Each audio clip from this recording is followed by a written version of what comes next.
पटना से एक बड़ी खबर, बीपीएससी अभ्यर्थियों का धरना। गर्दनीबाग पहुंचे खान सर। जी हां, आपको बता दें अभ्यर्थियों के साथ खड़े हैं खान सर। फिर से परीक्षा करवाने की मांग है इनकी। कठिन पेपर से दिक्कत नहीं है, खान सर ने ये मामला उठाया है। छात्र सोनू की आत्महत्या का ये मामला, छात्र सोनू को न्याय मिलना चाहिए। तो एक बार फिर से परीक्षा कराने की मांग जो है अभ्यर्थियों की लगातार अभ्यर्थियों की तरफ से की जा रही है और अभ्यर्थियों का समर्थन खान सर कर रहे हैं। खान सर का भी यही कहना है कि एक बार फिर से परीक्षा ली जानी चाहिए। आज 10 दिन से कोई खाना पीना नहीं खाए हैं और केवल इनको क्या चाहिए, री एग्जाम। और हम लोग किसी से जमीन जायदाद नहीं मांग रहे हैं, हम लोग कोई पुल का ठेका नहीं मांग रहे हैं और ना ही कोई सड़क वड़क का ठेका मांग रहे हैं। बस विद्यार्थियों से आपको चाहे जितनी टफ परीक्षा लेनी है ले लो, इससे हम लोग भागे नहीं है। अरे हम लोग तो कह रहे हैं टफ लो, हम लोग तो कह रहे हैं कि टफ लो परीक्षा। आज बच्चा वाला सवाल मत लो, बच्चा वाला सवाल पूछता है, ये पूछेगा ना कि आदमी का कई हाथ होता है, ये बच्चा वाला सवाल पूछता है। जितना टॉप लेना ले लो, लेकिन मात्र पहला राज्य है जो आसान ये आप लोग इतना पढ़ के इतना समर्पित रहते हैं। सवाल है मेरा, तो ये लोग का कहना है आयोग शर्म करो, लोग विद्यार्थी की तरह टॉप परीक्षा सेट करो। और इससे ज्यादा तो हम लोग के क्लास टेस्ट का क्वेश्चन टॉप होता है कि नहीं होता? आरोप का अजब हाल है भाई।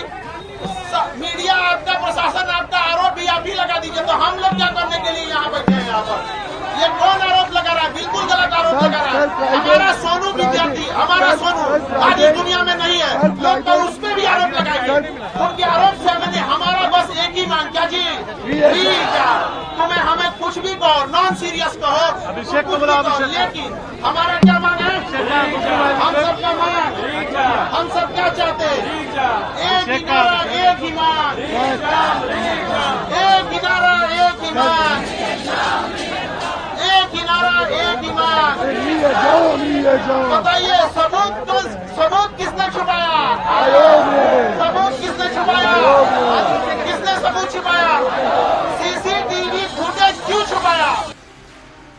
और ज्यादा जानकारी के लिए न्यूज 18 संवाददाता संजय हमारे साथ जुड़ रहे हैं। संजय, देखिए अब अभ्यर्थियों का री एग्जाम कराने की मांग है, खान सर भी इनका सपोर्ट कर रहे हैं। फिलहाल क्या अपडेट है इस मामले में? देखिए, निश्चित तौर पर पिछले 10 दिनों से जो अभ्यर्थी हैं ये अपनी मांगों को लेकर लगातार गर्दनी बाग में जो धरना स्थल है वहां पर अनशन पर बैठे हुए हैं और लगातार जो पॉलिटिकल पार्टी से जुड़े लोग थे उनका सपोर्ट इनको मिल रहा था और लोग पहुंच भी रहते, चाहे पप्पू यादव हो, तेजस्वी यादव हो, प्रशांत किशोर हो। और आज खान सर और गुरु रहमान, ये जो दोनों कोचिंग शिक्षक हैं, वो इनके समर्थन में पहुंच गए हैं और लगातार छात्रों की जो नारेबाजी चल रही है इसमें इन्होंने सपोर्ट किया। उनका सीधे तौर पर यह कहना है कि जिस तरीके से नॉर्मलाइजेशन की बात बीपीएससी ने मान ली थी, उसको हर हाल में जो री एग्जाम है उसको कंडक्ट करना पड़ेगा। तमाम तरह के जो आरोप है खान सर ने लगाए हैं बीपीएससी के ऊपर, उनका कहना है कि प्रशासन जो है ये एलिगेशन लगा रहा है कि फंडिंग हो रही है इस आंदोलन के लिए, लेकिन ये बात गलत है। अगर फंडिंग हो रही है तो सारा एडमिनिस्ट्रेटिव पावर आपके पास है, आप क्यों नहीं जांच करा लेते हैं किसके अकाउंट में पैसा आ रहा है, क्या आ रहा है? इस तरह का मनगढ़ंत आरोप जो है वो एडमिनिस्ट्रेशन में बैठे लोग लगा रहे हैं। उन्होंने कहा कि बीपीएससी की जो कार्यशैली है वह शुरू से ही सवालों के घेरे में है और एक बार फिर से खासकर बीपीएससी के चेयरमैन को की जो कार्यशैली है उसको लेकर सवाल उठा रहे हैं खान सर। उन्होंने कहा कि एक छात्र सोनू ने सुसाइड कर लिया। सोनू एक इंटेलिजेंट स्टूडेंट था और वो एसडीएम तक बन सकता था, लेकिन बीपीएससी की कारस्तानी की वजह से उसकी जान चली गई। तो ऐसे में तमाम तरह के सवाल जो है वो बीपीएससी के ऊपर उठ रहे हैं, न कि छात्रों के ऊपर। उन्होंने कहा कि इस आंदोलन को जिस तरीके से एक सुनियोजित तरीके से बदनाम करने की कोशिश की जा रही है वो भी हमें स्वीकार्य नहीं है और हर हाल में बीपीएससी को री एग्जाम कंडक्ट करना होगा। फिलहाल वो छात्रों को संबोधित कर रहे हैं और बीपीएससी के खिलाफ। और संजय, देखिए प्रशासन पर भी अभ्यर्थियों ने आरोप लगाया है कि बड़ी बेदर्दी से इनकी पिटाई कर देते हैं। प्रशासन का भी सलूक जो है वो अभ्यर्थियों के साथ सही नहीं है।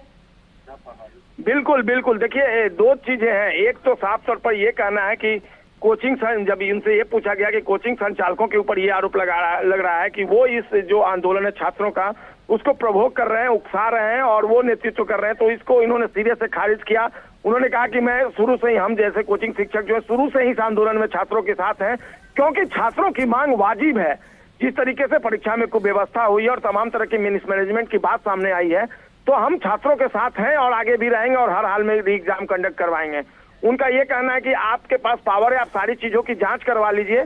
उनसे कई तरह के जो सवाल किए गए उसमें उन्होंने खुद को पाकसाफ करार दिया। उन्होंने कहा कि आज से वो पूरी तरीके से छात्रों के समर्थन में। ये बात सही है कि शुरुआती दौर में जब इस आंदोलन को वो समर्थन देने पहुंचे थे तो कुछ लोगों ने उनका विरोध किया, तो इसमें वो वापस चले गए। लेकिन जिस तरीके से इस आंदोलन को बदनाम करने की कोशिश की गई, उसके बाद वो अब आए हैं और वो पूरी तरीके से छात्रों के साथ हैं। इसमें कोई पॉलिटिकल इशू ये नहीं है। ठीक है संजय, नजर बना के रखिएगा। फिलहाल आपका बहुत धन्यवाद इन तमाम जानकारियों के लिए।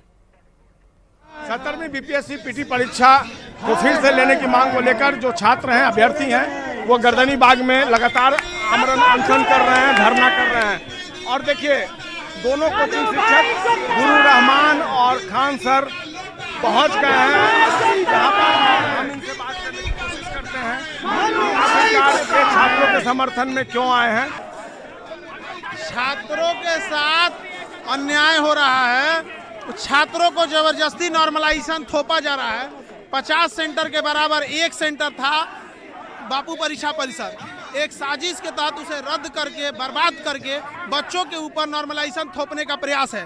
ये बच्चे पागल नहीं हैं और ये कोई धांधली से परीक्षा दे के नहीं आए हैं। ये सब पढ़ने वाले हैं, इनको आई झुंझुना वाला सवाल नहीं चाहिए। इनको नॉर्मलाइजेशन मत दीजिए, थोपिए, एक डेट निकालिए, री एग्जाम ले लीजिए, एक नोटिफिकेशन दीजिए, सब चल जाएगा। ये लोग कह रहे हैं कि दिल्ली से फंडिंग हो रही है। दिल्ली से फंडिंग हो रही है। तो जो फंडिंग हो रही है तो जांचो विद्यार्थी करेगा। अजब हाल है, माने परीक्षा ये लेगा, सब चीज यही करेगा। जो फंडिंग हो रही है, जिसके अकाउंट में जा रहा है, उसको पकड़िए, जांच कीजिए, भेज दीजिए। हम का मना कर रहे हैं। जब आपको पते चल गया फंडिंग हो रहा है तो टुकुर टुकुर देख कौन सी रहे, उठा के ले जाइए उसको।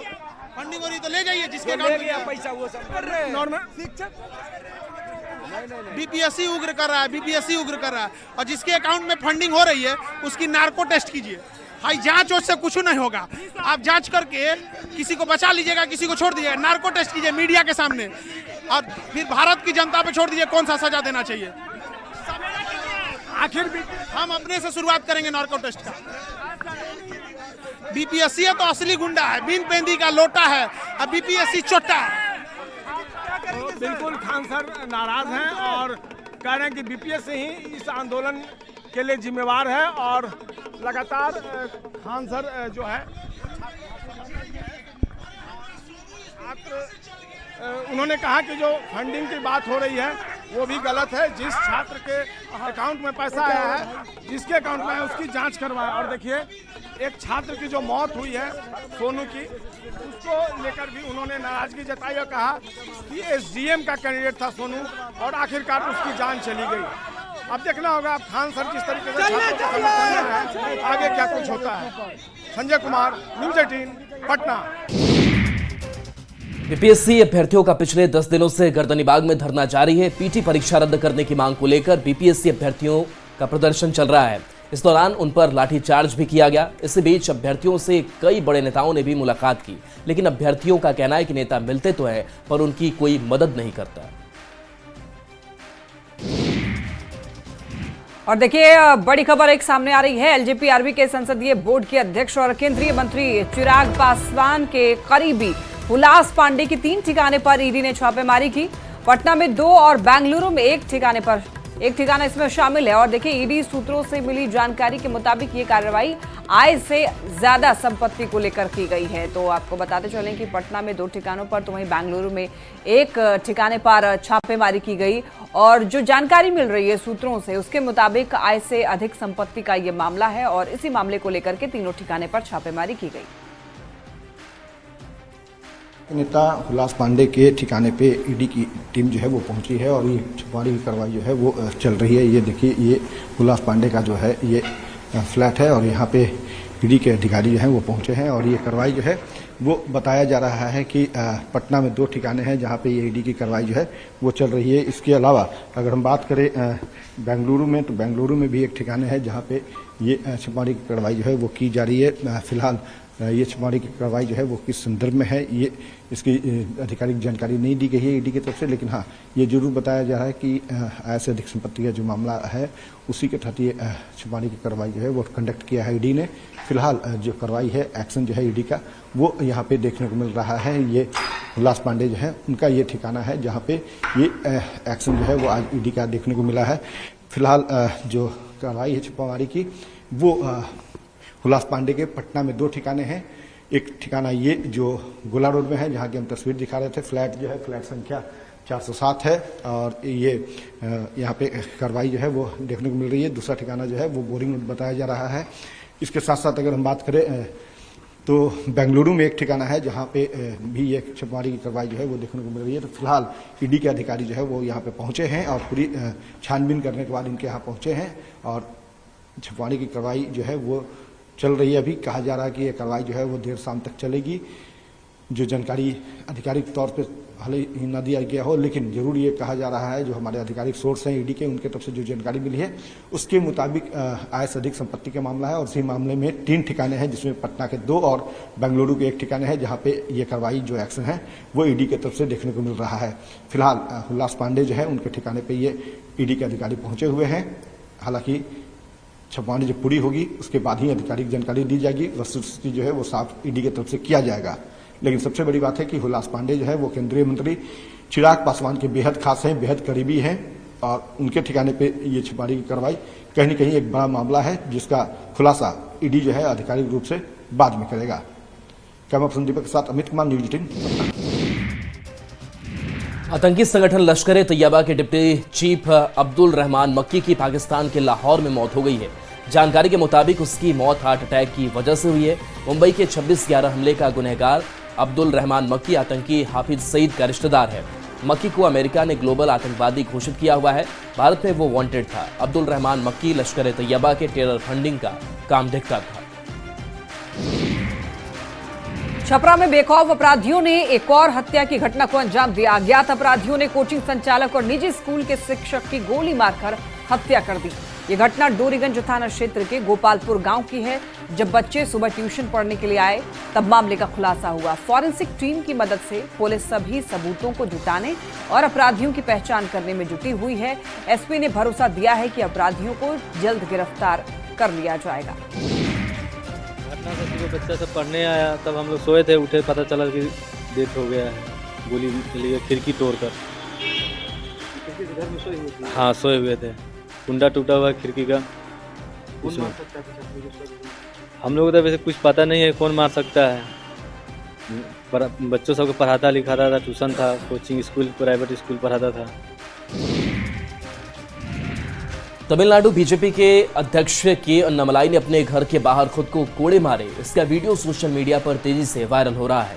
दरअसल तमिलनाडु में अन्ना विश्वविद्यालय की एक छात्रा के कथित यौन उत्पीड़न के मामले में विपक्ष दलों का विरोध प्रदर्शन जारी है। बीजेपी प्रदेश अध्यक्ष ने कहा था कि वह द्रमुक सरकार को हटाने तक चप्पल नहीं पहनेंगे और नंगे पैर चलेंगे। पूर्व प्रधानमंत्री मनमोहन सिंह का कल रात दिल्ली एम्स में निधन हो गया। पूर्व प्रधानमंत्री मनमोहन सिंह के अंतिम दर्शन के लिए प्रधानमंत्री नरेंद्र मोदी दिल्ली में उनके घर पहुंचे, उन्हें श्रद्धांजलि दी और उनकी पत्नी के साथ इस कठिन समय में दर्द को साझा किया। प्रधानमंत्री नरेंद्र मोदी के साथ गृह मंत्री अमित शाह और केंद्रीय मंत्री जेपी नड्डा ने भी पूर्व पीएम मनमोहन सिंह को नमन किया, तो वहीं राष्ट्रपति द्रौपदी मुर्मू ने भी मनमोहन सिंह को श्रद्धांजलि दी। प्रधानमंत्री नरेंद्र मोदी के बाद गांधी परिवार ने भी पूर्व प्रधानमंत्री मनमोहन सिंह को श्रद्धांजलि दी। लोकसभा में नेता प्रतिपक्ष और कांग्रेस के नेता राहुल गांधी के साथ साथ उनकी मां सोनिया गांधी और सांसद प्रियंका गांधी भी मनमोहन सिंह को नमन करने उनके घर पहुंचे। कांग्रेस अध्यक्ष मल्लिकार्जुन खड़गे ने भी श्रद्धांजलि दी। पूर्व प्रधानमंत्री मनमोहन सिंह का अंतिम संस्कार राजकीय सम्मान के साथ किया जाएगा। मनमोहन सिंह 2004 में देश के 14वें प्रधानमंत्री बने थे।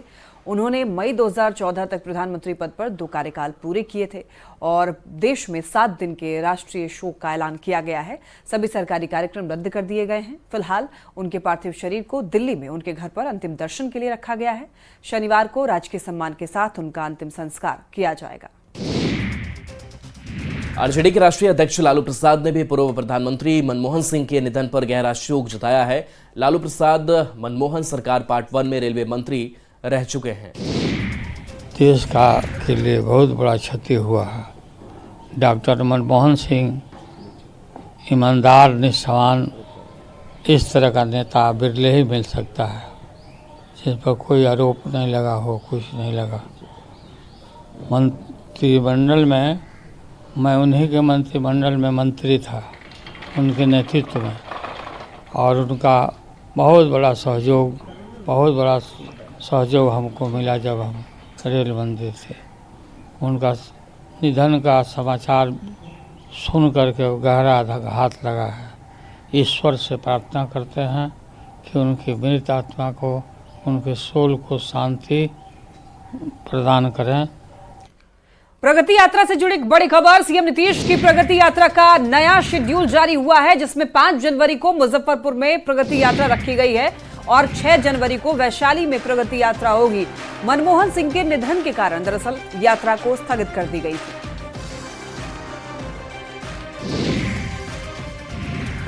रांची में भी मैया सम्मान योजना का कार्यक्रम स्थगित कर दिया गया है। रांची के रिंग रोड के पास कल भव्य कार्यक्रम होना था, जिसमें राज्य भर से लोग पहुंचने वाले थे, लेकिन पूर्व प्रधानमंत्री मनमोहन सिंह के निधन के बाद कार्यक्रम को कैंसिल कर दिया गया है। राष्ट्रीय शोक होने की वजह से कार्यक्रम स्थगित किया गया है। अब अगली तारीख की घोषणा जल्द की जाएगी। दिल्ली एनसीआर में आज मौसम का मिजाज बदला। नोएडा और गाजियाबाद में सुबह से ही रुक रुक कर बारिश हो रही है। बारिश के चलते न्यूनतम तापमान में गिरावट आई है, जिससे ठंड बढ़ गई है। आसमान में काले बादल छाए हुए हैं, विजिबिलिटी काफी कम हो चुकी है। मौसम विभाग के मुताबिक अगले 2 दिनों तक मौसम का मिजाज ऐसा ही रहेगा। नए साल में अपराधियों ने लोगों को ठगने के नए नए तरीके भी ढूंढ लिए हैं। सोशल मीडिया और व्हाट्सएप पर बधाई संदेश के जरिए साइबर शातिर ठगी की घटना को अंजाम दे रहे हैं। कटिहार की साइबर थाना पुलिस इसी को लेकर एक विशेष जागरूकता अभियान चला रही है। जिले के कई जगहों पर पुलिस कैंप कर लोगों को जागरूक कर रही है। पुलिस के मुताबिक साइबर ठग बधाई संदेश के साथ एक लिंक भेजते हैं, जिस पर क्लिक करते ही आपका मोबाइल हैक हो जाता है और आपके अकाउंट से खटाखट पैसे भी गायब हो जाते हैं। न्यूज़ 18 आपसे ये अपील करता है कि किसी भी अनजान लिंक पर कभी भी आप क्लिक ना करें और साइबर ठगों से सावधान रहें। नए साल में आपको विश करने के नाम पर साइबर ठगी का नया जाल बुना है। कटिहार साइबर थाना पुलिस लगातार इसको लेकर लोगों को बीच जागरूकता का मुहिम चला रहे हैं। निश्चित तौर पर यह एक अनोखा तरीका है और इस तरीके के माध्यम से आपके मोबाइल पर अनजान नंबर से मैसेज भेजा जाता है और इस मैसेज को खोलते ही आपका जो सारा डिटेल है वो साइबर अपराधी तक पहुंच जाता है और इसके सारे आप ठगी का शिकार हो सकते हैं। इसीलिए ऐसे अनजान मैसेज को कभी रिप्लाई ना करें और इससे बचें, नहीं तो आपके साथ भी साइबर ठगी हो सकता है। सुब्रत, न्यूज़ 18 कटिहार। दुमका से बड़ी खबर है, जहां यहां 2 ट्रक और एक बस में टक्कर हो गई है। घटना में 10 से ज्यादा यात्री घायल हो गए हैं। बस गोड्डा से दुमका आ रही थी। रामगढ़ थाना क्षेत्र के भंडारो गांव के पास यह हादसा हुआ। हादसे के बाद दुमका भागलपुर मुख्य मार्ग जाम रहा। और रांची से खबर, केंद्र में बकाये पैसे को लेकर हेमंत सरकार आर पार के मूड में है। हेमंत सरकार बकाया राशि को लेकर कानूनी रास्ता अपना सकती है। न्यूज़ 18 से खास बातचीत में वित्त मंत्री राधाकृष्ण किशोर ने एक बड़ा बयान दिया। उन्होंने कहा है कि हमने इंटरेस्ट नहीं बल्कि सिर्फ मूल बकाया राशि मांगा है। 1.36 लाख करोड़ की राशि पर झारखंड की जनता का हक है। हमने ब्रेकअप के साथ केंद्र को बकाया राशि का पूरा हिसाब दिया है। उन्होंने ये भी कहा है कि बकाया नहीं मिलने पर केंद्र राज्य रिश्तों की शुचिता पर सवाल उठेगा। झारखंड की राजनीति में शायद ही कोई ऐसा दिन गुजरता हो जब 1,36,000 करोड़ रुपए की राशि की बात ना आती हो। राजस्थान के जैसलमेर में प्री बजट मीटिंग हुई, वहां भी इस राशि को लेकर पुरजोर मांग उठी और शायद पहली बार आधिकारिक स्तर पर इतने ऊंचे स्तर पर इस बकाया राशि की मांग की गई है। हमारे साथ झारखंड के वित्त मंत्री राधाकृष्ण किशोर जी, मुझसे जानेंगे सर, शायद पहली बार अगर मैं सही हूँ तो इस बकाया राशि की मांग को लेकर इतने ऊंचे स्तर पर बात उठी। ये सिर्फ हम एक पैकेज नहीं मांग रहे, ये झारखंड सरकार की राशि है, झारखंड की राशि है, झारखंड के 3.5 करोड़ लोगों की राशि है और ये वर्षों से वहाँ पड़ा हुआ है। तो ये जो राजनीतिक सूचिता है केंद्र और राज्यों के बीच में, इस सूचिता पर केंद्र सरकार के इस भूमिका पर प्रश्न चिन्ह खड़ा होता है कि जो पॉलिटिकल एथिक्स है वो आपके पास नहीं, अगर नहीं है हमको नहीं लौटाएंगे आप, तो झारखंड कानूनी प्रक्रिया को भी अपनाएगा। झारखंड की राजनीति में कोई परिवर्तन दिखाई पड़ेगा, तो मुझे नहीं लगता है कि महागठबंधन झामुमो, आरजेडी, कांग्रेस का ये जो महागठबंधन है, इसके राजनीतिक स्वास्थ्य पर कोई असर नहीं पड़ने वाला। देखिए, राशि की बात हो या राजनीति की, वित्त मंत्री साहब बता रहे हैं कि केंद्र सरकार ये राशि अगर नहीं देती है तो कानूनी रुख भी अपनाया जाएगा। साथ ही बता रहे हैं कि झारखंड की राजनीति में बीजेपी के लिहाज से कोई भी परिवर्तन हो, कोई भी विपक्ष में कोई भी पद लेकर आए, लेकिन सरकार की सेहत पर कोई असर नहीं पड़ेगा। कैमरा में संजीव तिवारी के साथ संजय कुमार सिन्हा, न्यूज़ 18 रांची। के लिए लगातार जारी है।